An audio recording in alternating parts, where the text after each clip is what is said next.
Rawalpindi test green caps के नाम series 2-1 से जीत ली है। पाकिस्तान ने तीसरे रोज ही खेल को समेट दिया, इंग्लिश टीम को 9 विकेट से हरा दिया है। 36 रन का हदफ 1 विकेट के नुकसान पर हासिल किया गया।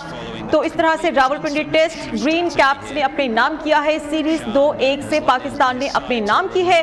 पाकिस्तान ने तीसरे रोज ही खेल को समेट दिया, इंग्लिश टीम को 9 विकेट से हराया है और 36 रन का हदफ 1 विकेट के नुकसान पर हासिल किया है। पाकिस्तान की तरफ से बड़ी अच्छी परफॉर्मेंस हमें देखने को मिली। इंग्लैंड की टीम दूसरे इनिंग्स में 112 रन बनाकर पाकिस्तान को 36 रन का हदफ दिया गया और पाकिस्तान की तरफ से शानदार बॉलिंग का मुजाहिरा हुआ। सीरीज 2-1 से पाकिस्तान ने अपने नाम कर ली है। पाकिस्तान ने तीसरे रोज ही खेल को समेट दिया, इंग्लिश टीम को 9 विकेट से शिकस्त का सामना रहा है। 36 रन का हदफ 1 विकेट के नुकसान पर हासिल किया गया। इस पर बात करने के लिए साबिक चीफ सिलेक्टर हारून रशीद साहब हमारे साथ मौजूद हैं। हारून साहब, बड़ा अच्छा पाकिस्तान की तरफ से खेल का मुजाहिरा किया गया, क्या कहेंगे आप ओवरऑल खेल पर? जी, आई थिंक मैं तो समझता हूँ कि तमाम की तमाम टीम मुबारकबाद की मुस्तहिक है, क्योंकि बहुत ही जबरदस्त टेस्ट मैच था ये।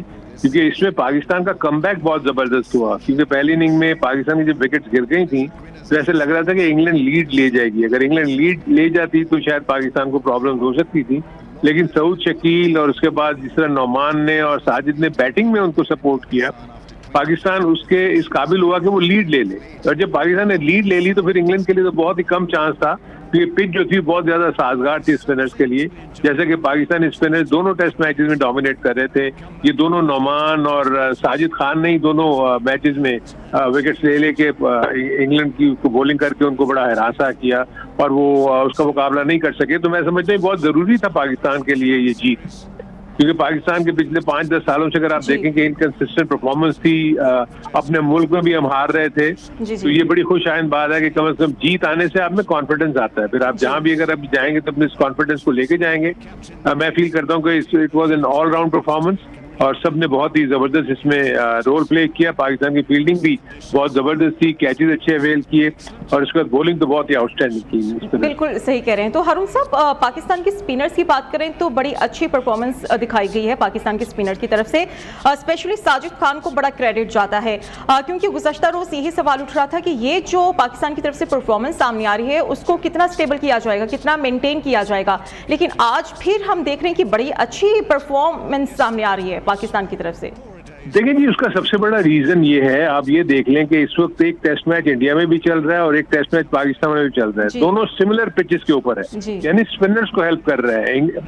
अगर आप इंडिया में भी देखेंगे तो स्पिनर्स आउट कर रहे हैं, यहाँ भी आप देखें तो स्पिनर्स आउट कर रहे हैं, क्योंकि हमारे यहाँ पर स्पिनर्स बहुत अच्छे डेवलप होते हैं और जो बाहर से टीमें आती हैं वो स्पिनर्स को इतना अच्छा खेल नहीं सकते, इसलिए कि उनके अपने ममालिक में स्पिनिंग विकेट्स होती नहीं है, ना उनके स्पिनर्स को बॉलिंग कराना आती है स्पिन विकेट्स के ऊपर।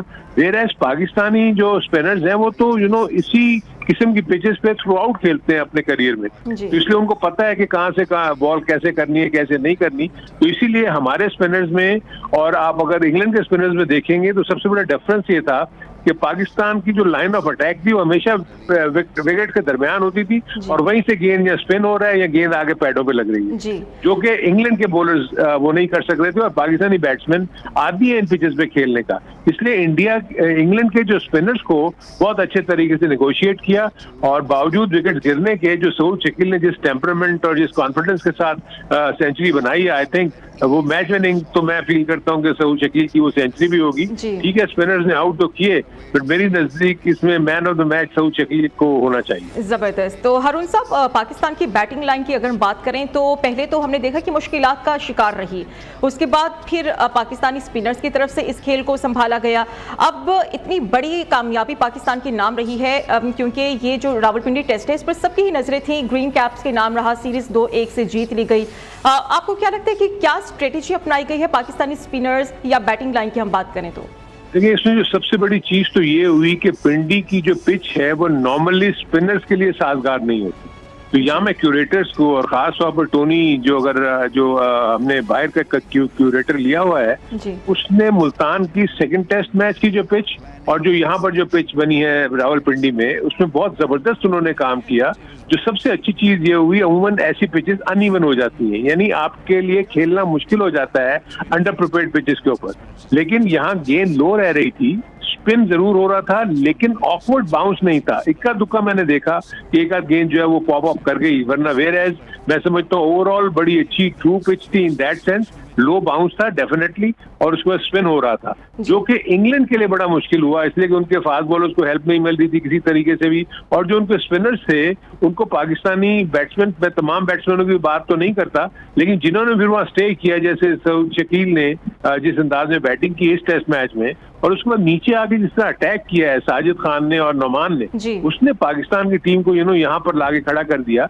लेकिन यहाँ मैं फिर ये कहूंगा, देखें ये हॉर्सेस और कोर्सेज वाली बात है, क्योंकि ये हमने पिचेस अपनी मर्जी के मुताबिक बनाई थी। यहाँ पर आपको परफॉर्मेंस मिली, आपने, आपके बॉलर्स ने अच्छा किया, आपके बैटर्स ने अच्छा किया, लेकिन क्या यही फॉर्मूला के साथ आप टीम को बाहर के ममालिक में लेके जाएंगे? जो कि नहीं हो सकता। बिल्कुल। इसलिए आपको अब तैयारी करनी ये पड़ेगी कि अब जब आप बाहर जाएंगे तो आपको बाउंसियर ट्रैक्स मिलेंगे, फास्ट ट्रैक्स मिलेंगे, तो उसके लिए तैयारी अभी से होनी चाहिए। बिल्कुल हारून साहब, यही हम आपसे जानने की कोशिश कर रहे हैं, क्योंकि आप कह रहे हैं कि अभी हमने और भी खेल का मुजाहिरा करना है, तो फिर साजिद खान, नोमान अली, ये अब हमें मजीद कैसे हम उनको ग्रूम कर सकते हैं, क्योंकि देख रहे हैं कि अभी तो बहुत अच्छा उन्होंने प्ले किया है, अब वो मजीद आने वाले दिनों में कैसे रोल प्ले करते हुए नजर आएंगे? देखिए, इसमें ये बड़ी इंटरेस्टिंग चीज मैं आपको ये बताऊं, हो सकता है कि आप ये देखेंगे कि जब फॉरेन टूर पे या ऑस्ट्रेलिया जा रहे हैं, कहीं जा रहे हैं, तो आप ज्यादा स्पिनर्स लेके नहीं जा सकते, तो हो सकता है कि आप देखेंगे कि इनमें से एक आध स्पिनर ही शायद जगह बना सके टीम में। तो दिस इज वेयर मैं फील करता हूं कि लोगों को ये ध्यान में रख लेना चाहिए कि अगर पाकिस्तान अब जब बाहर जाएगी ऐसी पिचेस के ऊपर जहां पर स्पिनर्स को हेल्प नहीं मिलेगी, तो वहाँ स्पिनर्स को लेके जाना तो ज्यादती है ना, वहां फिर आपको फास्ट बॉलर्स को लेके जाना पड़ेगा। तो हो सकता है ये जाहिद में से या नोमान हो गए या साजिद हो गए, इनमें से हो सकता है एक आध प्लेयर को ड्रॉप करके जाना पड़े आपको। जी ठीक है, तो हारून साहब आप क्या समझते हैं इंग्लैंड की तरफ से क्या फ्लॉज रहे, क्योंकि हम देख रहे हैं कि उनके बड़े बड़े प्लेयर्स भी वो परफॉर्म नहीं कर सके जो उनकी तरफ से एक्सपेक्टेशन सामने आ रही थी, तो फिर ऐसे क्या खामियां, क्या फ्लॉज रहे? देखिए, एक चीज तो आप ये देखिए कि पाकिस्तान ने जब अपना गेम प्लान चेंज किया और उन्होंने स्पिनिंग ट्रैक के ऊपर आए, तो उन्होंने अपने गेम को अडेप्ट किया उसके मुताबिक। उनके स्पिनर्स ने उसके मुताबिक बॉलिंग की, उनके बैटर्स ने, पाकिस्तान के बैटर्स ने उसके मुताबिक बैटिंग की। बैटिंग का मतलब ये है कि स्लो एंड स्टेडी, यानी आपको ग्राफ्ट करना पड़ रहा था इस पिच के ऊपर, आपको रन आसानी से नहीं मिल रहे थे। इंग्लैंड ने जो सबसे बड़ी गलती ये की कि वो वही उसी मोड में गए कि हम बैस बॉल खेलेंगे, हम हर बॉल को हिट मारेंगे, हम इसी तरह जीतते हुए चले आए हैं। उनकी उसमें अडेप्टेशन नहीं थी, क्योंकि उनको अडेप्ट करने के लिए स्लो खेलना पड़ता था, लेकिन जो स्पिन इतना हो रहा था वो उस पर अटैक करने के लिए चले गए। जब आप अटैक करने जाते हैं ऐसी पिचेस के ऊपर, तो बहुत ज्यादा चांसेस देते हैं आप बॉलर को आपको आउट करने के।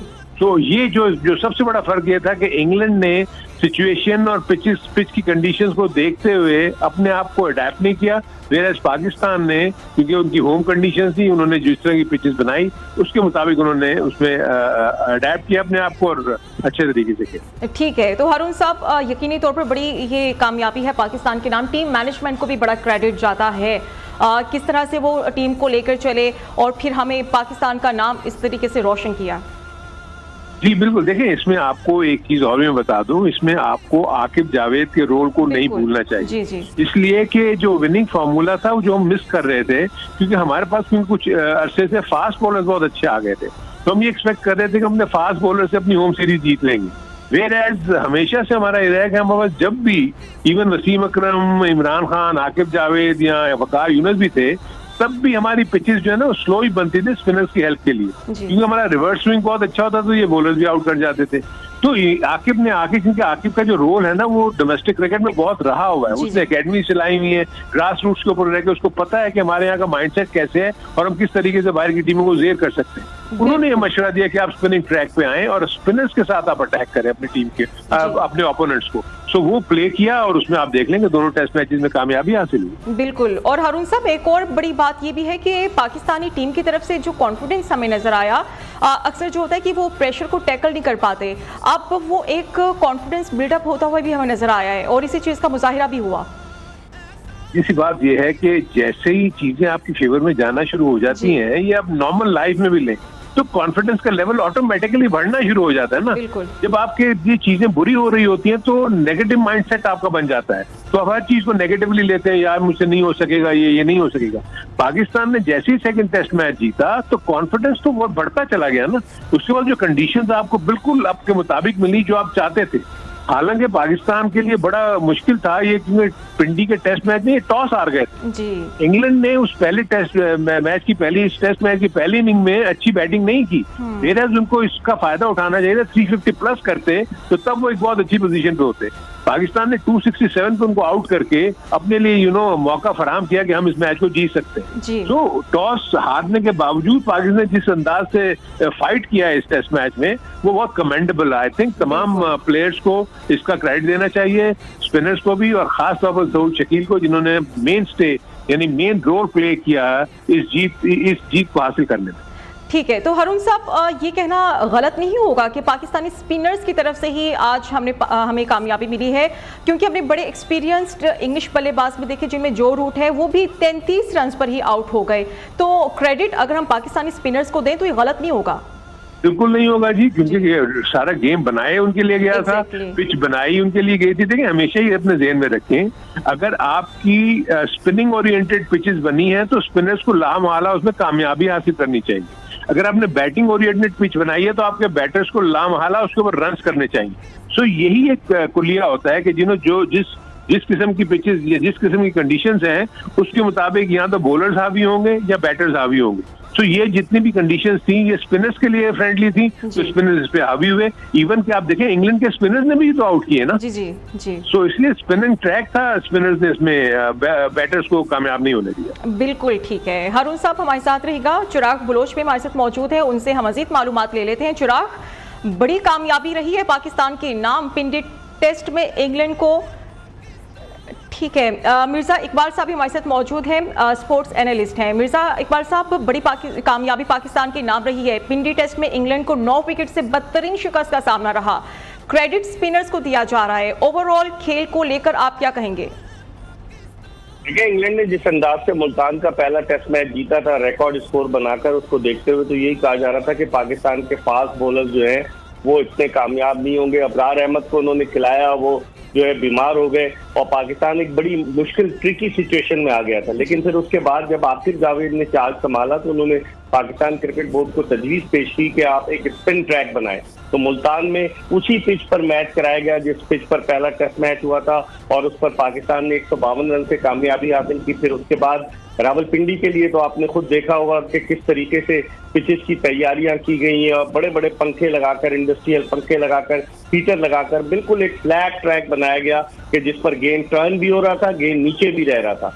तो उस ट्रैक पर पाकिस्तान ने कामयाबी हासिल की, और क्रेडिट देना चाहिए पाकिस्तानी स्पिनर्स को, साजिद खान और नोमान अली को। 39 विकेटें इन दोनों ने मजमूई तौर पर इस सीरीज में हासिल की है 2 टेस्ट मैचेस में, जबकि एक जाहिद महमूद ने खिलाड़ी को आउट किया और इंग्लिश बैट्समैन बिल्कुल बेबस नजर आए। तो ये स्ट्रेटेजी पाकिस्तान की काम कर गई कि स्पिन ट्रैक बनाएंगे आप तो डेफिनेटली इंग्लैंड की टीम क्योंकि बैट बॉल क्रिकेट खेलती है, जारहाना अंदाज इख्तियार करते हैं। इससे पहले इंग्लैंड ने अभी इसी साल के अवाइल में जब भारत का दौरा किया था तो वहां वो टेस्ट सीरीज 4-1 से हारा था। वहां पर भी स्पिन ट्रैक पर इंग्लिश बैट्समैन मुश्किल से 2-4 हुए थे, और यहाँ भी मुल्तान के दूसरे टेस्ट में और रावलपिंडी के टेस्ट मैच में वो स्पिनर्स को बिल्कुल नहीं खेल सके, जिसकी वजह से उन्हें शिकस्त हुई। बड़े बड़े नाम थे, जो Root, Harry Brook, Ollie Pope, Zak Crawley, Ben Duckett, लेकिन उनकी टीम जो थी वो पाकिस्तानी स्पिनर्स के सामने बेबस नजर आई। बिल्कुल। तो मिर्जा इकबाल साहब, पाकिस्तान की बैटिंग लाइन की बात करें तो वहां पर क्या खामी आपको नजर आई? क्योंकि अभी तो जो क्रेडिट जा रहा है वो स्पिनर्स की तरफ जा रहा है। अब आपको क्या लगता है कि क्या स्ट्रेटेजी होनी चाहिए पाकिस्तान की?